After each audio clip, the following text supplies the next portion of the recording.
with Scott Allen. Hello, I am your host, Scott Allen, and this is Phronesis, Practical Wisdom for Leaders. If the topic is leadership, I'm in. I've spent more than 20 years in the field teaching, learning, writing, and questioning. When I'm not working on Phronesis, I travel, delivering keynotes, working with individuals and teams, and helping people from organizations across industries become better leaders. Want to learn more? Visit me at scottjallen.net. Phronesis offers a smart, fast-paced discussion about all things leadership. We explore relevant topics and incorporate practical tips to help you make a difference in how you lead and live. Listen Notes lists Phronesis in the top 3% of podcasts worldwide. Phronesis is the official podcast of the International Leadership Association. iCLA brings together those who teach, study, and develop leadership, advancing leadership knowledge and practice for a better world. Learn more at icla-net.org. Finally, if you enjoy Phronesis, please subscribe to stay current on our weekly episodes. If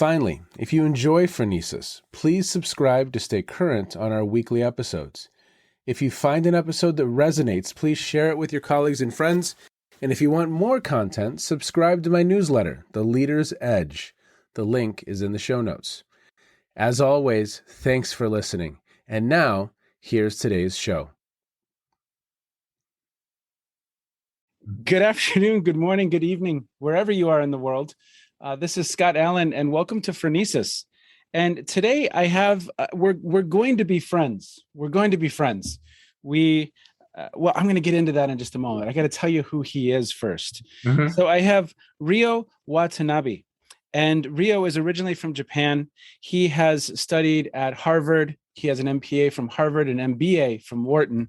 He originally did his undergraduate in Japan, a degree in economics. He did his Ph.D. at the University of San Diego, wonderful program at U.S.A, and he is teaching in San Diego. He's involved in a number of different initiatives, and he's a follower and passionate about the work of Bob Kegan, Ron Heifetz, Bill Torbert. And so as soon as I stumbled upon his website, and he's talking about leadership and Robert Kegan and leadership and Bill Torbert, and as soon as I stumble upon his work, I said, I need to have a conversation with this gentleman. So Ryo, tell us a little bit about you. And sir, thank you for being with us today. No, thank you. Thank you. Yeah, thank you. Thank you for this opportunity. And I'm very honored to be here because, as I told you, I learned a lot from your articles. So I also believe that we share common research and practical interests about leadership development from adult developmental lens, which is also very important. And which actually at the same time where I'm struggling with as a scholar. So how to elaborate the potential contribution of these theories for the world. But thank you for this opportunity. I'm very excited to be here. Ryo, how do you make the switch from economics to this passion for leadership? I think that is so wonderful because your mind is a very, very beautifully balanced place. You've got the soft skills of interacting with others and engaging others and mobilizing others and thinking about that work, but then that finance side of the brain and the economics side of the brain. What brought you to this topic as an area of interest for you? Yeah, thank you for asking. Yeah, until recently, actually until 10 years ago, until I attended Harvard Kennedy School to take a leadership course, I believed I was born to be a leader. And I have to be a leadership position. I have to be a leader because there are many reasons, but I need to explore more deeply. So I don't know exactly what caused the conviction. But one of the reasons is that when I was a child, I moved around because of my father's business transfer. Until I became 9 years old, I transferred 9 times. And especially at the kindergarten, I transferred 3 times at the kindergarten. Wow. That was a big challenge for me. Especially, I really enjoyed the kindergarten. When I was a little boy, I was so excited to join kindergarten. And I enjoyed a lot at the first kindergarten. But when I transferred, I was bullied because it's not serious because I was ignored because I spoke a different language, even different dialect. I had a different stuff like Disney stuff or something, and that the town they prefer anime character. So I was not cool. So I was neglected. I sensed I was bullied, and that was a kind of traumatic experience. In order to avoid being bullied, I need to take in charge. I need to be in control. So I need to lead.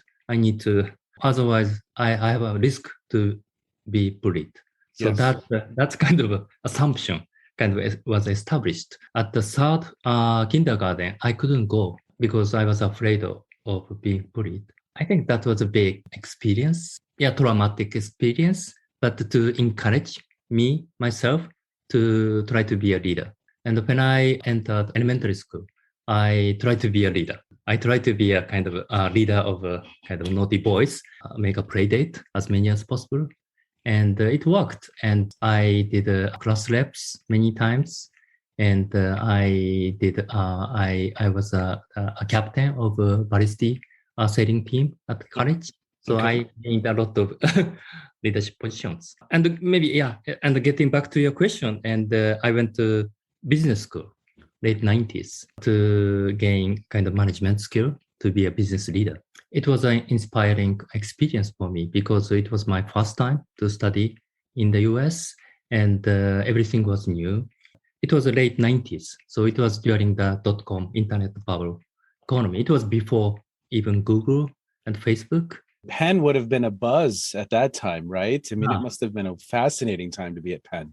Yeah, but we had Yahoo, Amazon, and everyone, including myself, believed that the internet would change everything. So we need to be an innovator of the change agent by using technology. So I wanted to be a leader in the field. So after MBA, I founded and started an internet marketing agency. So that was a kind of leadership position. But my kind of sense of my focus is on kind of skills, technical skills. So I wanted to leverage the skills I learned at the business school, and I learned from a kind of leadership experience from the childhood. I leveraged those skills to make my company successful. And it worked. And I survived during the .com turbulence. Yes. And I observed a lot of kind of scandal, Enron scandal, in 2000, I think, 1 or 2. And in Japan, there are many big financial scandals as well. My competitors went bankruptcy kind of within a couple of years. So it was pretty turbulent period. But fortunately, I survived because I wanted to be in charge as a leader of the company. That worked to some extent. But I didn't pay attention to social skills. My way of thinking was very technical, very strategic in a sense, but technical. And as my company grew larger and the number of stakeholders increased, it's getting more difficult to compromise the expectations of different stakeholders. So I ended up with kind of burning out. And but I couldn't say that because I want to be in charge. So I want to stay in a leadership position. I couldn't come out. When I ran the company for 9 years, I burned out. I couldn't continue. Yeah. So I need a break. So that was 10 years ago. And I decided to go to Kennedy School because studying in the US gave me a chance to move on. So I needed a sabbatical. But in the business, there's no such system. So I decided to take by myself. And I went to Kennedy School. And at the Kennedy School, they offer a lot of leadership courses. Yes. But, so you're with Barbara Kellerman and Ron Heifetz and some Kegan. Yeah, Kegan was at, and Marshall Gantz. And I took all of their courses. But at the beginning, I was very skeptic because I had been a leadership position pretty much throughout my life. Yeah. So what academic scholars could teach leadership to me Well, and Rio, I imagine at this time, some of your implicit leadership theories were that a leader is strong, in control, managing and driving forward, and strategic and focused on the bottom line. And at least what I'm hearing from you, that's probably what you walked into the Kennedy School with. Is that theory of leadership in your mind? Is that accurate? In retrospect, yes, but I didn't know what the leadership is. Yeah. For me, the kind of gaining leadership position is not only means, but also ends to some extent. That confusion caused me my kind of struggle and challenge, I think, as a leader. So I couldn't objectify what leadership is at that moment. But when I took, especially the hyphens course, I was totally confused. It is a very famous course. It was one of the most popular course, but still there are several factions in the class, especially two factions. One, actually three. The one faction is those who confuse a lot deeply. And another faction is those who hate it, completely hate it. Yes. And the third faction is those who enjoy the experience. Not only their own experience, but also the group's experience. But all of us, all the factions are engaged. That's the point. Yes. Well, and Rio, the episode after this one is a conversation I had yesterday with Ron Heifetz about Case in Point. So they're going to hear some of your listeners will hear some of your stories right now. And then my conversation with Ron was about an hour where he's kind of unpacking some of his own thinking and his own processing about that work. So this is great. This is perfect. Yeah, this is great because this is great. Of course, he's my teacher. I admire him and I'm still processing. So that's why I decided to pursue academic career. But at the same time, it is very difficult academically clarify his concept. I think it's wow, this is great. So the point is that all of the factions, all of the students are engaged. So I reflected a lot after every class. Actually, my wife was tired of my talk because my talk is only about leadership, only about adaptive leader, only about my experience in the class. So, and when I invite my friends at home, pretty much all the topic about his class. So, I did the 7-day. There's an art and practice of yes. So I did that, and you're right. I mean, from whatever it was when it started in the morning, 9 a.m. Sometimes we would be up until 2 a.m. still processing what happened in that room. These people were about to walk out. This person said this to this person, which I mean, you are so correct that regardless of where you stand on that spectrum, you are engaged and you are in. It was amazing because the FBI agent was just stalled, didn't know what to do. President of the hospital didn't know how to intervene skillfully to help us move off of where we were. And it was just the dynamics were absolutely fascinating. So for you to have a course, that had to have been really an engaging semester. Yeah, his concept is very simple. He starts with leadership is not position, but activity and process, which is easy to say, but it's eye-opening. It was eye-opening to me because I thought leadership is start with gaining a position, right? But he said no. Leadership is not position. Leadership is activity and process. And you had to have been that had to have been a very big paradigm shift coming from where you were, right? Yeah. And he continued, you have to differentiate leadership with authority and from leadership without authority. What? What? And also that he continued the adaptive challenge and technical issue. Yes. Right? So that all of my work was dealing with technical issue. I didn't have a kind of paradigm about the adaptive challenge. So I focus on every time I face the challenge or I try to deal with the challenge as a technical because I didn't have another option. Yes. Yeah, because I need to be in charge I need to be in control. So I need to offer solution. Yes. So that's, and getting back to the leading with authority and leading without authority. This is also very eye-opening, because leading with authority does not mean Engagement. because leadership is not position. Leadership with authority does not mean exercising authority. Yes. So that's because I believed I exercised leadership, but in his context, I exercised only authority. I didn't exercise leadership because I didn't deal with adaptive challenge. I only focused on technical aspect. So Yes. I didn't. I believed I had been a leader, but I didn't exercise leadership at all in his context. That's a huge learning. But during the course, I didn't get it. I didn't get the point. I just totally confused because it's far from. Of course, I know. I remember some statement, and those are kind of inspiring. Yes. But I couldn't internalize them. It was almost as if I think he has a term, the zone of proximal development. It's almost as if it's a bridge too far for some, that they walk in with this paradigm or these implicit leadership theories as to what it is, and where he's taking your thinking. Yes, I think it takes a lot of critical reflection, a lot of processing, and some other experiences too, to continue to work with some of those concepts, because it's a shift for many. Yeah.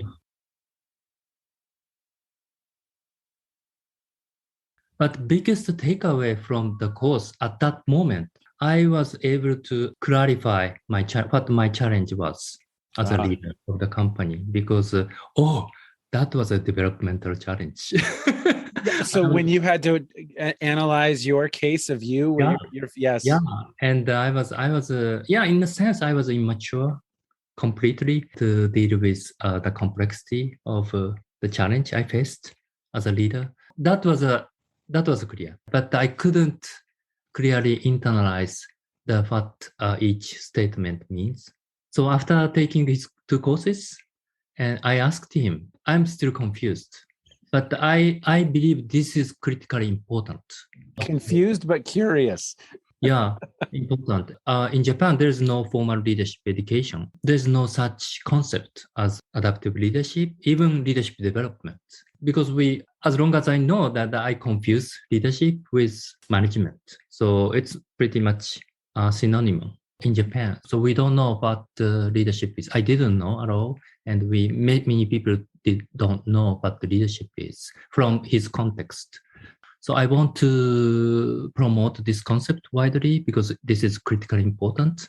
And I'm from business. So in the business field, there's no such kind of concept as adaptive leadership. Because even at the Harvard Business School does not teach adaptive leadership. So only trade school. So, and I went to Wharton. Wharton emphasized leadership education, but they don't teach adaptive leadership. I asked him, and what's next? What I have to do? And he recommended me to take Kegan's course, because his theory is maybe a kind of theoretical background. Yes. Of his approach. So I was fortunate to take his course, because his course is not offered at the Kennedy School. Yes. He taught at the Graduate School of Education. I took his course. And after taking his course, I deepened my understanding about my failure, because I learned his developmental theory. Yes. And I was totally embedded in the third order socialized mindset to comply with expectations. This is a kind of way to. This is the stage 3, right? Yeah, stage 3. Yeah. So I was totally embedded in that spectrum. Even if I have a kind of strong aspiration to be self-authored, but I didn't have a kind of clear mechanism to balance these two, others' expectation and my own purpose. I was totally confused with these two concepts. My challenge was completely developmental challenge. So I think so. Yeah. So I was immature. Would you agree with the assumption that someone working out of stage 4 would be more effective as a leader than someone working out of stage 2? What's your personal thinking on that question? How do you think about that? Are you interested in between stage 2 and stage 4? Theoretically, could we say that someone in a position of authority who's trying to exercise leadership, and you have an individual at stage 2 or even stage 3, would likely be less successful as a leader, maybe not in the technical work, but as a leader, mobilizing others, energizing and engaging others in the work, that they would be less successful than someone working from stage 4?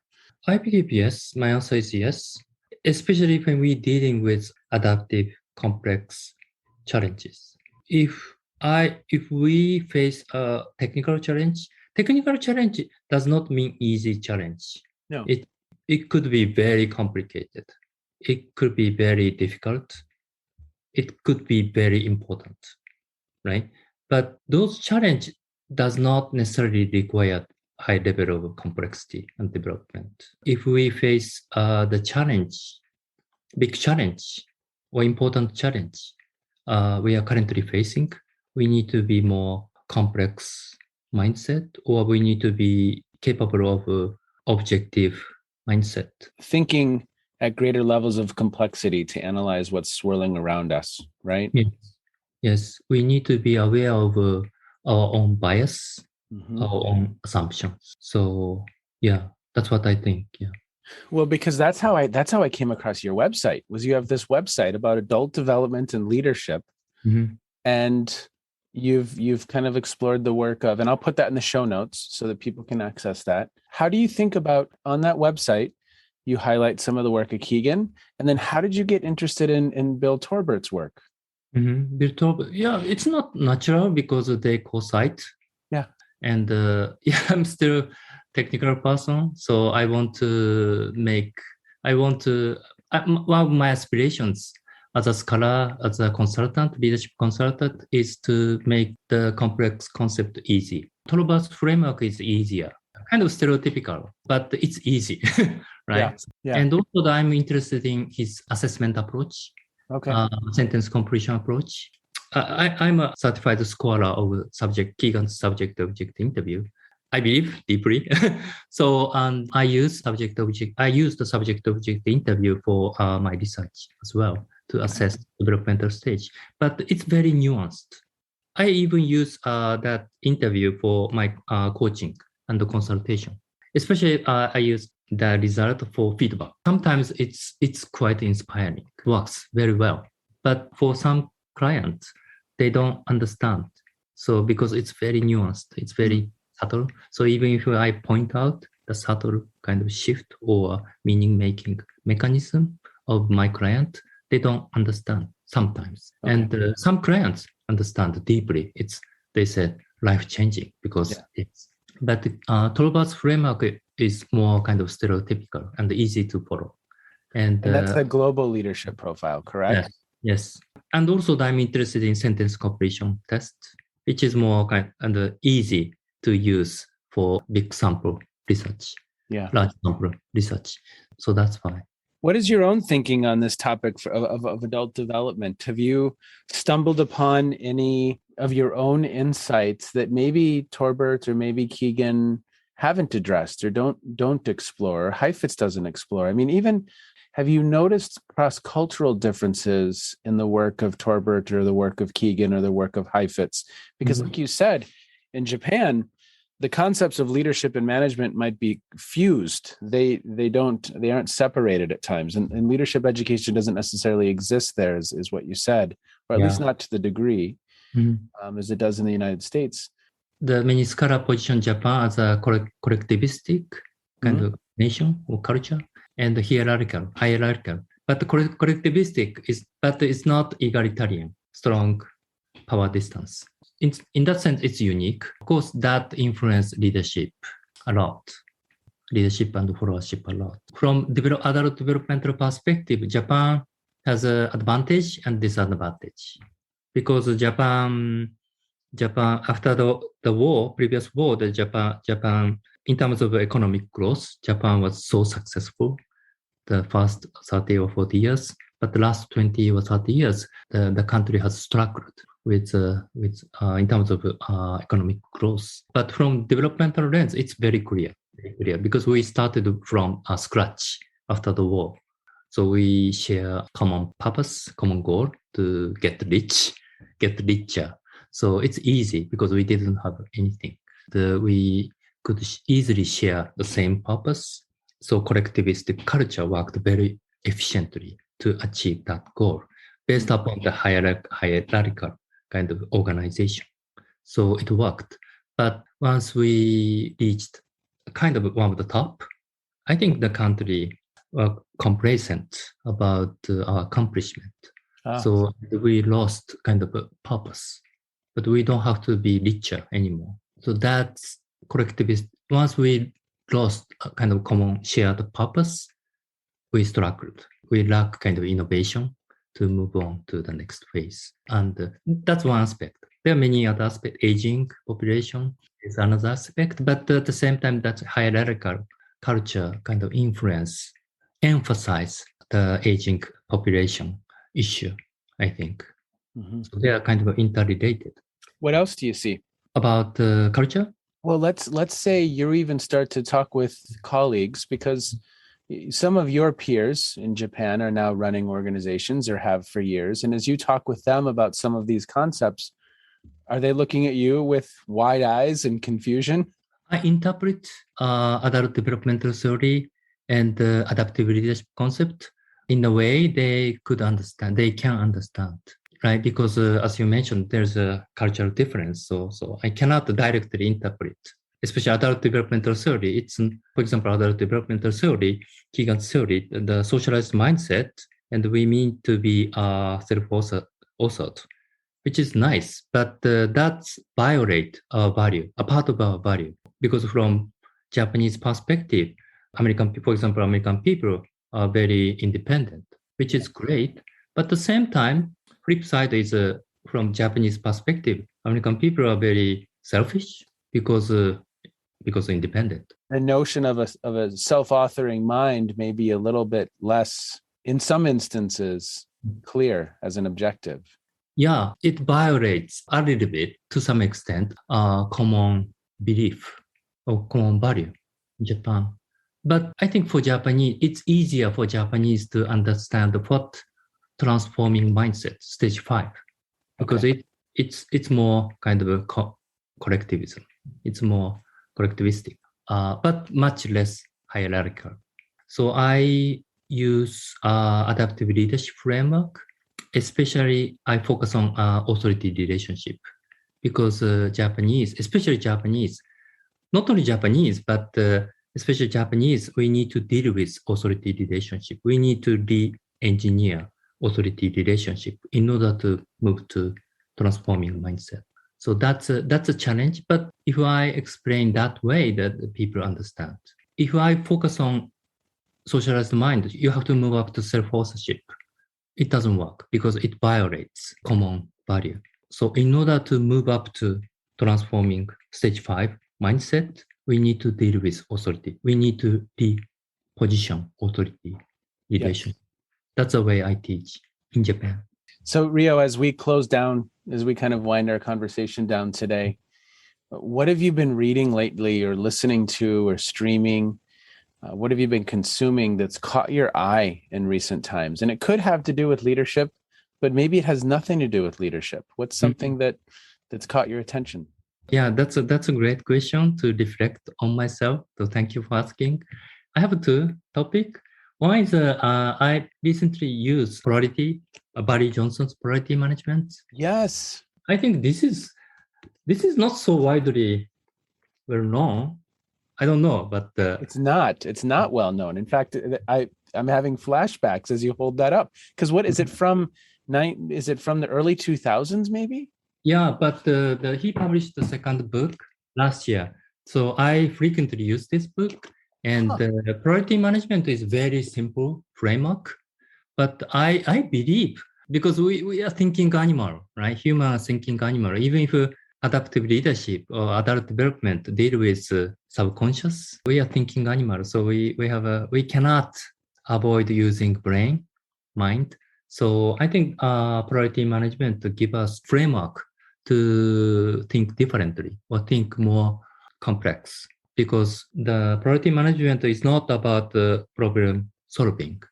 It's the framework encourages us to think about the overarching theme of polarity. So it's not problem solving. So I think it's a great cognitive support for us to develop to the further, more complex stage. So I like this framework deeply. Well, I will put that in the show notes for sure. And the second book that you held up was called And. Yeah, I'll put that in the show notes for sure. For listeners, he has a lot of post-it notes in that book. Yeah. You have a lot of pages bookmarked. Yes. Yeah. And this is not introduced to Japan officially yet. Whenever I use this framework, most of them are very impressed. So because it's easy to understand the complexity of the issue. So I like this. And another kind of topic news for me, inspiring news, was that William Shatner's Captain Cook. Yes. He went to the outer space. I think recently, 2 weeks ago. His comment after he landed was inspiring. His comment itself is not unique. Many astronauts, even Jeff Bezos, mentioned a pretty much similar statement. But how they express, how they demonstrating his transformation. He mentioned that this was the most inspiring experience in his life or something. So he will not forget. I'm sure he will not forget, which means he will reflect on the experience throughout his life. So that's a transformation. Yes. Right. So continuous reflection, that creates transformation. So I was inspired by the way he said, and I was thrilled completely. That's what we need. I want to go to outer space, but naturally I can't. But I hope my children want to go to outer space as soon as possible. And more children, many children want to go to outer space. And as a leadership scholar or leadership coach, leadership consultant, I want to realize the similar experience to clients, to students. Not, of course, different way. Yes. Although you could start a new company, Rio, that as a leadership program, because there's leadership. Penn had a program where they took people to Antarctica at Wharton. I believe that was an experience that. So your leadership development experience could be taking people to space.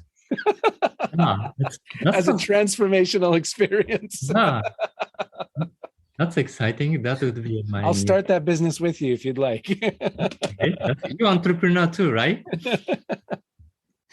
Oh, I don't know that I've ever said this on the podcast, but anything having to do, Rio, my wife and I went on a walk. It was on our anniversary. So it was October 19th and it's 5:15 a.m. And we walk out of our door and Orion is right there. It's just beautiful. Orion, the constellation. Oh. And the Big Dipper is just over to on the other side of the sky. Just beautiful. Uh-huh. And I looked up, I was wondering, well, I wonder how far away the stars in Orion's belt are from one another. So I went on this little bit of a Google spiral. I couldn't find the answer I thought I was looking for because I ignorantly had assumed they were in a line. But one is, I'm not going to get these numbers correctly, but let's say 700 light years away.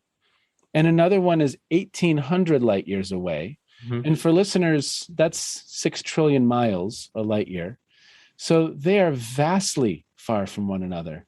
So anything having to do with, and I collect meteorites. So I have meteorites that are 4.56 billion years old. Mm-hmm. So anything having to do with space or thinking on that scale, I love. It's absolutely incredible to think that we are on a spaceship Earth that is cruising at what is it, 60,000 kilometers an hour through space mm-hmm.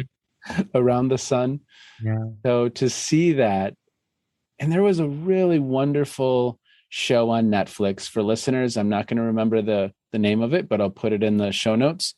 but I believe Will Smith hosted this series, and it was about planet Earth, but it was narrated by a number of different astronauts who, to your point, had their perspectives shifted once they could look at Earth from that perspective, right?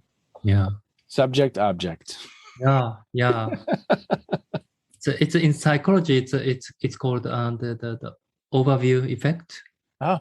Yeah, but I think it's a moonshot experience. Right? So that's we need that experience to reflect on our system, ourself, our civilization, our planet, and that's necessary because we are born to be a global citizen, right? So it's not progressive liberal concept. We cannot live outside outside the planet at this moment, right? So we are born to be a global citizen, but we are not ready for it in a true sense. But we have to because we are. From that lens, many political agenda, important agenda, but could be reachable. But as a leadership consultant, for example, in this country, the DEI, diversity, equity, inclusion, those are very important, and I respect this country to challenge those complex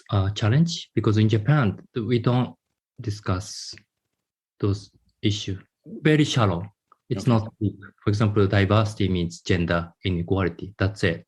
Ignore racial issue. We ignore, for example, lesbian issue. So it's very difficult for us to come out as a gay in Japan. Equity.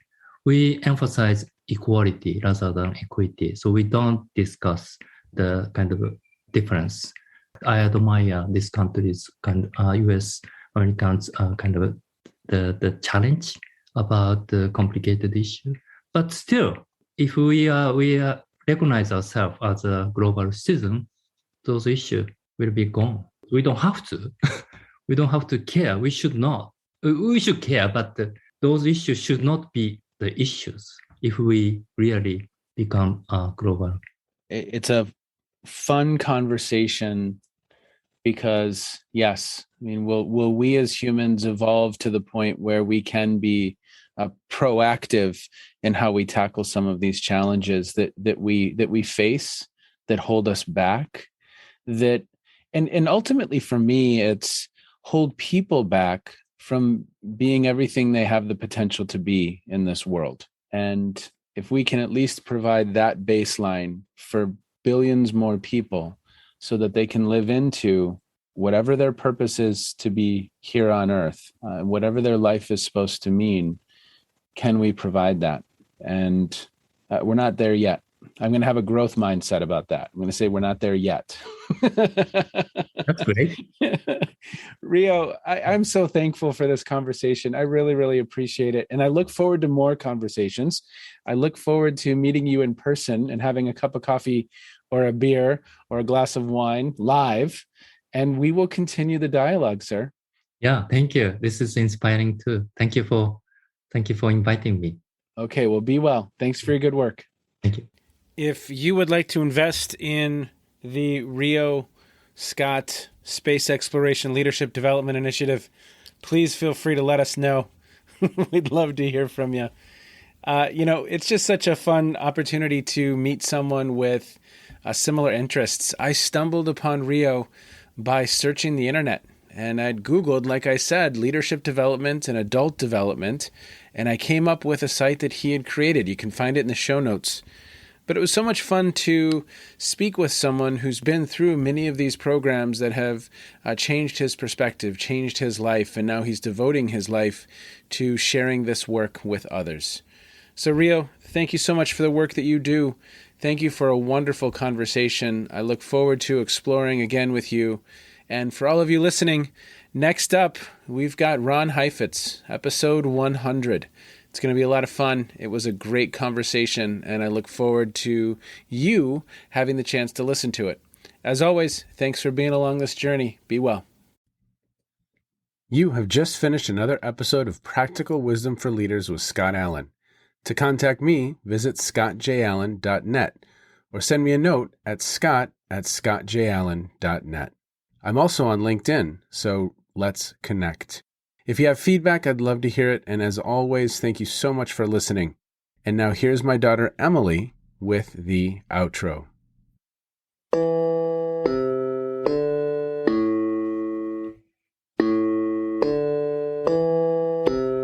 You've been listening to Phronesis, Practical Wisdom with Scott Allen.